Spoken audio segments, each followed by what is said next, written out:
Hello, this is your boy Miguel for the Mobile Mechanic 757. Was working on the F-150 2014.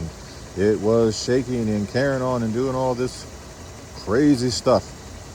Very simple things that I do. What affects the idle? What affects it jerking back and forth sometimes? Mass airflow sensor was dirty, giving false readings. Fords are very notorious for a carb, so I use the carb throttle body cleaner and clean the throttle body out. Vehicle's running extremely smooth, as it should. Keep it extremely simple. Simple things like this can save you a lot of money. You can go to our description to our Mobile Mechanic Amazon store and you'll find all these mighty fine cleaners and tools that we use every day. If you like these videos, please like, subscribe, and share.